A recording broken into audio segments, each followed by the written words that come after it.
امپراتوری مغول که در ابتدا حکومت بزرگ مغولی نامیده میشد، این امپراتوری بزرگ طی سده‌های 13 و 14 میلادی و مدت 162 سال حکومت کرد. این امپراتوری از شرق آسیا شروع شد تا اروپای شرقی را تحت تصرف خود درآورد. امپراتوری مغول به عنوان بزرگترین امپراتوری به هم پیوسته تاریخ و دومین امپراتوری از نظر مجموع مساحت شناخته می شود. این امپراتوری 25% مساحت کل زمین را تحت حاکمیت خیش قرار داده بود که بر 31% جمعیت زمین حاکمیت داشت. در گفتگوی امروزی با جناب اسمت الله خانه، منشی عمومی شورای سراسری مغولای افغانستان را در نقطه مدیا امروز با خود دارم. جناب خانه صاحب، در نقطه مدیا خوش آمدید.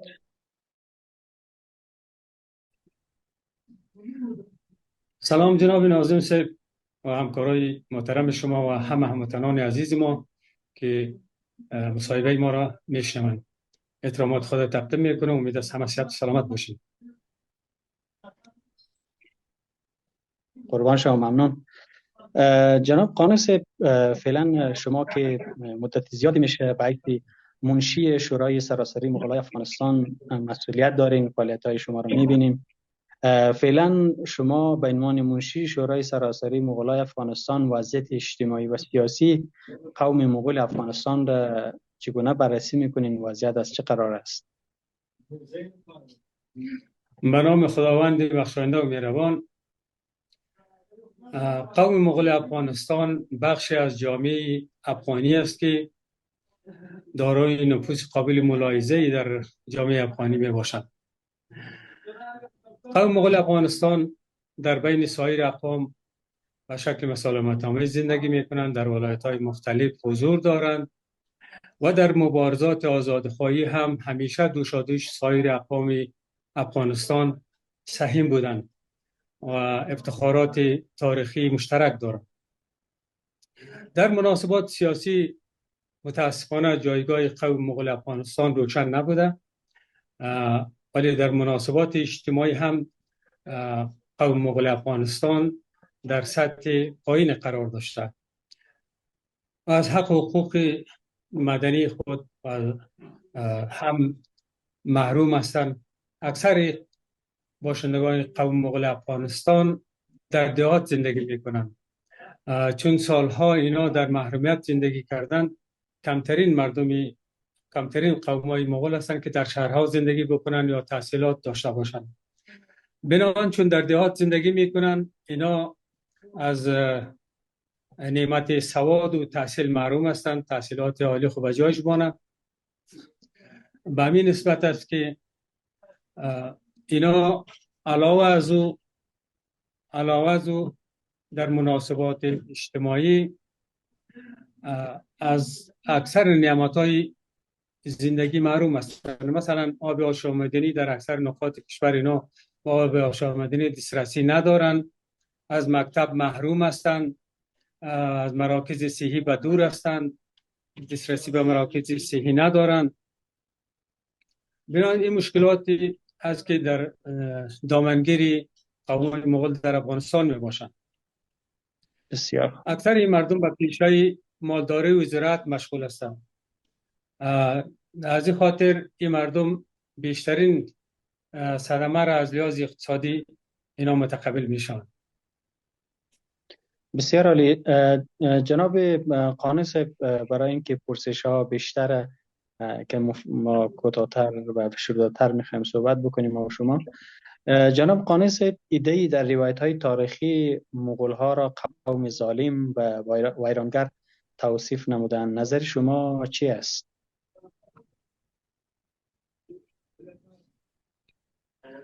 جناب ناظم صاحب، ما به آن چیزی که دشمنای ما گفته به اساس تخیل، به اساس کینه توزیع ها ما به او باور نداریم. امروز باید اسناد سخن بگوید. قوم مغول در افغانستان با افتخارات بزرگی دارای افتخارات بزرگی هستند. تاریخ هایی که در افغانستان در نصاب تعلیمی مکاتب تدریس شده و ذهنیت مردم تخریش نموده، خراب نموده. اکثرا این تاریخ ها کینه‌توزانه بوده، به اساس عقده‌های قومی بوده. ما امروز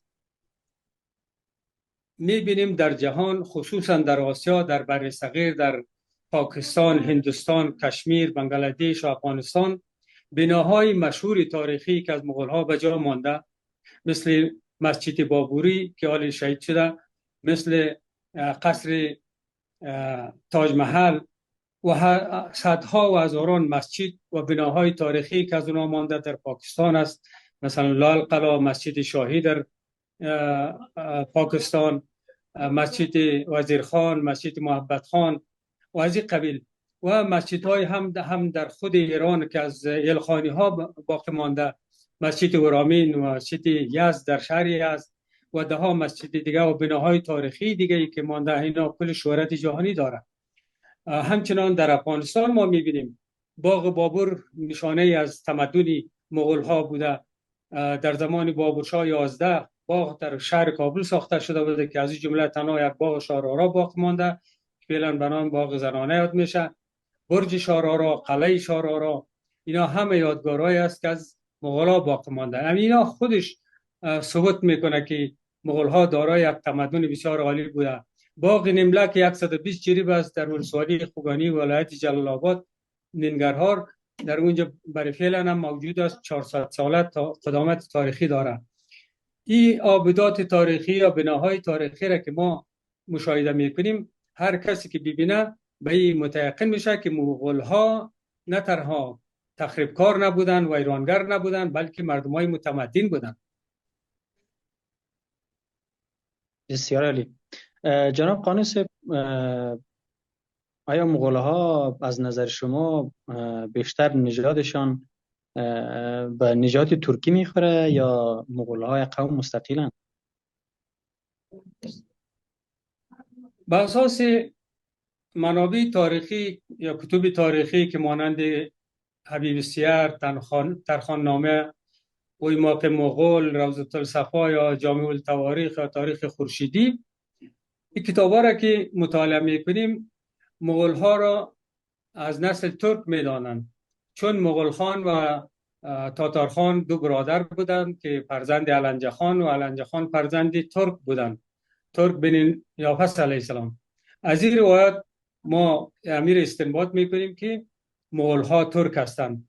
و از روایت دیگه ای که نواسه خود مغول خان به نام اوغوز خان، اوغوز خان فرزند قراخان و قراخان فرزند مغول خان، همین 24 قبیله اوغوزی که امروز همه ترکتبارای افغانستان خود به اوغوز خان مربوط میدانند، همیشه از نسل مغول هستند.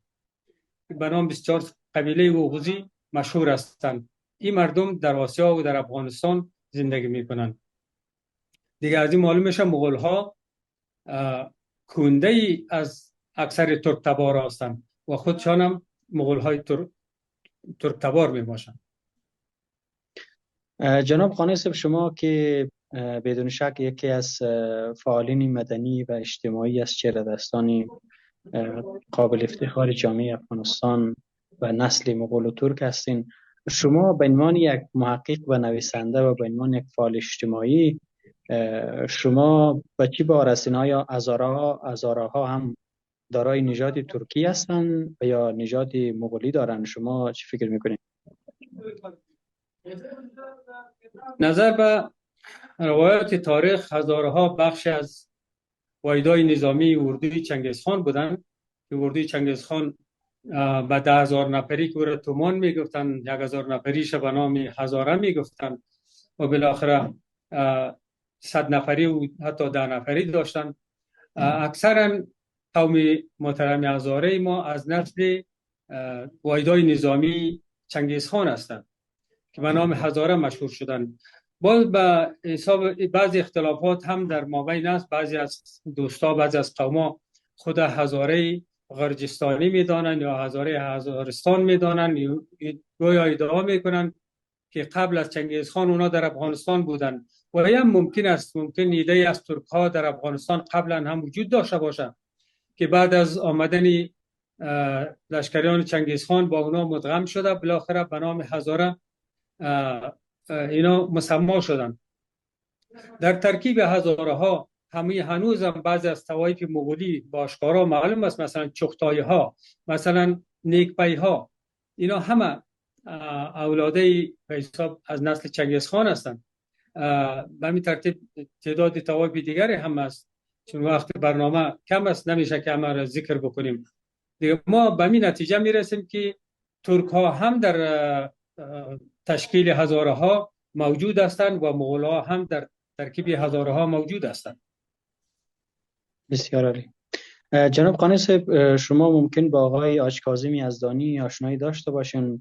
آقای آج کاظم یزدانی یکی از چهره‌های محترم تاریخ نگار و محقق هستند در بحث تاریخ و موضوعات تاریخی. آدمی است که حرف اول میزنه در عصر امروزی. ایشان به این باور هستند که هزاره ها نسل مشترک ترک و مغول هستند و در بعضی صحبت‌هایش هم میگه که هنوز هم ما بعضی واژه‌های زنده ترکی را در قریجات و دهات افغانستان ما هنوز داریم. فرهنگ‌ها و بعضی لهجه‌ها و زبان و گویش‌های ترکی هنوز هم در بین هزاره‌ها موجود است و داره استفاده میکنه. به او خاطر میگه اینا یک از نشانه‌هایی هستند که هزارها بیشتر نزدیکن به لحاظ نژادی به نژادشان، به نژاد ترکی و گاهی در بعضی روایت‌های دیگه آمده که هزارها میگن نژاد مشترک ترک و مغولن. به هر صورت جناب قانی صاحب، مغول ها بیشتر به کدام ولایت افغانستان حضور دارند؟ جناب ناظم صاحب، مغول ها در اکثر ولایت افغانستان حضور دارند. امیال ما ارتباطاتی که در طی چند سال انجام دادیم، ارتباطات داریم. ما امیال در 25 ولایت افغانستان ما گروپ های واتساپی داریم که با قومات در ارتباط هستیم و گاهگاهی در بعضی از ولایت ها سفر میکنیم، با قومات دید و دید میکنیم، در حل منازعاتشان همکاری میکنیم. بنان قوم های مغول در اکثر ولایت حضور دارند. بسیار.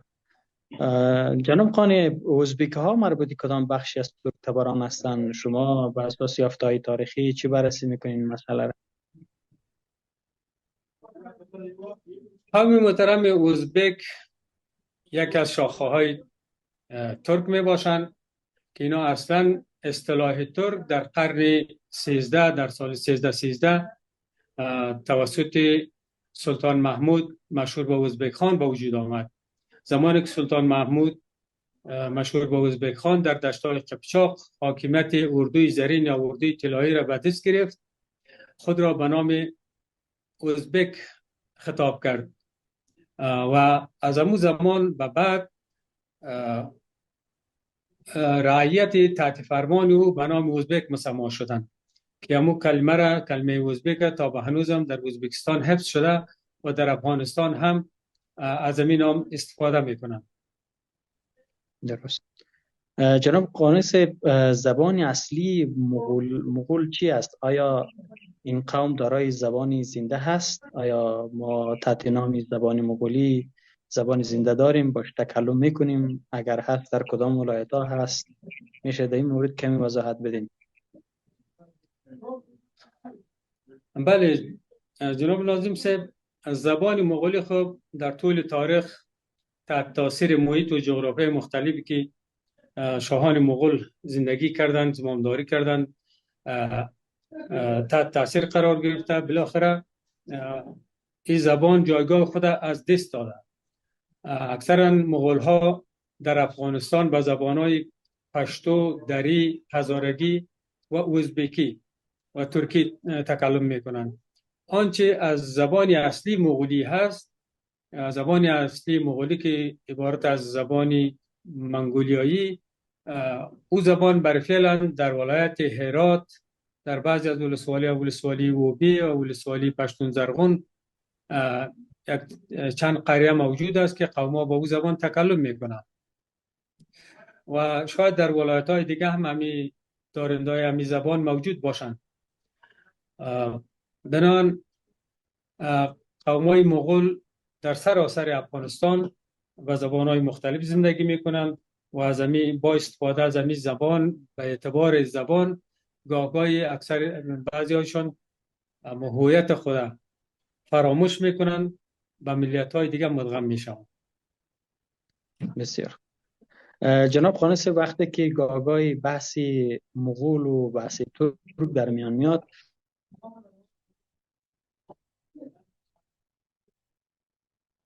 اینجا بس سلسله تیموریان و بابریان در مباحث تاریخی علمی شامل میشه. شما این سلسله تیموریان و بابریان را ترک میدانین و یا مغول هستن؟ از نظر شما چی فکر میکنین؟ اگر ما از روایتی که 24 قبیله اوغوزی همه ترک تبار گفته میشه، در ترک تبار بودن هیچ کدام شک نیست. مغول ها جمع تمام ترک هایی که خود ترک میدانند یا ازبک میدانند یا هزاره میدانند همه در مجموع ترک هستند. ولی ترک هم شاخه های مختلفی دارند. مثلا امپراتوری هایی که غزنوی ها اجرا کرد، قوم های قرلق بودن، از نسل قرلق. تاتارها، امپراتوری هایی که تاتارها انجام داشتن، مثلا تیموریان داشتن، اینا همه از نسل ترک هستند. ولی باز سلسله هایشان فرق میکنن. اگر به حساب تیموری ها را بررسی بکنیم، تیمور و چنگیزخان به حساب تومنخان با هم از یک نژاد میشن. یعنی تومنخان اجدادی تیمور و چنگیزخان هستند که خود تیمور هم در کتاب خود به نام منم تیمور جانگشا خود از جمله قوم چنگیزخان یا نوادهای چنگیزخان گفتن. و به روایت دیگه خود تیمور از نسل حاجی برلاس، یک از قماندانهای چغتای خان بوده. بنان تیمور هم ترک است و هم مغول، چون مغول ها همه ترک هستند. بنان تیمور هم ترک است هم مغول. یعنی بر اساس یافته های شما و بر اساس پژوهش هایی که شما انجام دادین، پس هزارها ازبک ها، مغول ها، تاتارها و سایر اقوام دیگه ای که زیر چتری نسل ترک میاد، اینا همه شامل نژاد ترکی هستند، درسته؟ بله بله، هیچ شکی نیست، هیچ شکی نیست. داری گرچه به نام ترک دامنهای وسیع دارن تا اروپا و تا آسیا، ولی امی 24 قبیله اوغوزی که من گفتم زیادتری 24 قبیله اوغوزی که حالی به شاخهای مختلف تقسیم شده این در آسیا زندگی میکنن که همه به نام ترک یاد میشن. جناب قانص، فکر کنم قوم مغول در پاکستان هم خیلی حضور گسترده دارن. آمارای دقیق از چه قراره؟ شما با قومای مغول در پاکستان در ارتباط هستین؟ اونا شورا و کدام نیاد رسمی یا مردمی، نیادی مردمی دارن ندارن؟ شما چقدر با اونا در تماس هستین؟ بله، در پاکستان ایده زیاد از قوم زندگی میکنن، چون زمانی که انقلاب 7 ثور در افغانستان به وقوع پیوست، در اثر جنگ ها، ناامنی ها، یک تعداد از قوم به شکل کتلوی از افغانستان خارج شدن و پاکستان آمدن و به ایران رفتن. امیال تا جایی که من معلومات دارم در صوبه بلوچستان، در کراچی، در صوبه در لاهور، در اسلام آباد، در این مناطق کسایی را که ما میشناسیم ارتباط داریم امرایشان. مردم از قوم مغول زندگی میکنن. در حدودی تخمینا در حدودی 10,000 فامیل به شکل مهاجر در اینجا زندگی میکنن. البته مشکلات مهاجریت خود شما هم میفهمین که اکثر مردم در وضعیت وخیم اقتصادی زندگی میکنن. در وطن هم امکانات محدود دارند، امکانات حتی بعضیاشون هیچ امکانات ندارن، حتی جای سرپناه ندارن که دوباره عودت کنه به وطن برگردن. جناب قانص، از قومای مغول که در پاکستان بومی باشند و سالهای بسیار دور در آنجا حضور داشته باشند، آمارای دقیق که وجود داره حدوداً چقدر نفوس داره این قوم مغول در پاکستان که بومی باشند و اونجا ساکن هستند؟ بله جناب ناظم صاحب، مغول هایی که در پاکستان زندگی میکنن، تعداد کثیری از مغول ها در پاکستان زندگی میکنن. تقریبا اگر بگوییم که بزرگترین نفوسی که در پاکستان تشکیل میده قوم مغول است. به اساس آماری که در سال 1917 و پاکستان انجام شده بود، 41 میلیون مغول در پاکستان ثبت و راجستر شده. در این راجستر کی انجام داده جناب قانصه؟ بر چی میاری انجام شده این راجستر؟ به حساب احصایه مرکزی خود پاکستان که ثبت راجستر شده، 41 نفر به حساب شناخت کارت گرفتن یا به اصطلاح ما شما تذکره گرفتن. روی این کارتاش نوشته مغول؟ بله. جناب قانصه، از حضور شما در بحث امروزی در نقطه میدیا خیلی سپاسگزارم. ممنون از حضور شما. در آخر پیام کوتاه شما برای کلان نژاد ترک، برای قوم هزاره، برای ازبک، برای مغول ها، برای تاتار ها، برای سایر اقوامی که نژاد مشترک ترکی و مغولی دارن، پیام شما چی است؟ تشکر، سپاسگزار هستم از شما که وقت دادین برای مصاحبه برای من.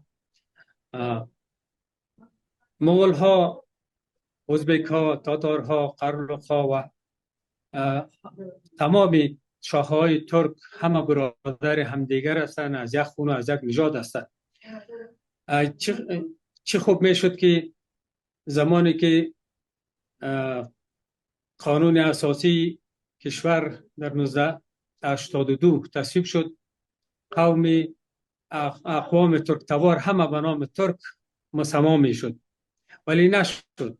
تنها قوم ازبک به نمایندگی از تمام اقوام ترک رسمی شد. بنان ارتداد ترک تبارها در اینجا هویت خود گم کردند، هویت هزاران ساله خود از دست دادن. بنان مجبور شدن در توانی با ایده از اقوام و اقلیت های دیگه کشور اینا دادخواهی کردن. بالاخره در سال 2020 توانستند که در فرم ایسای مرکزی به شکل رسمی ثبت شوند. از این جمله قوم مغول هم در فرم ایسای مرکزی افغانستان ثبت شد و همین اکنون هر کس میتونه در هر گوشه از کشور به نام قوم مغول تذکره بگیرند. ما طرفداری از این نبودیم که هر طایفه ترک تبار به نام خود تذکره بگیرند یا به نام خود مسما شوند. بهتر بود همه به نام ترک زندگی میکردند، ولی این کار نشد به هر عنوانی که بود. و ما ولی وقتی که از او چانس ماندیم، از او فرصت از دست دادیم، اکنون افتخار میکنیم که ما به نام مغول ثبت احصایه مرکزی شدیم.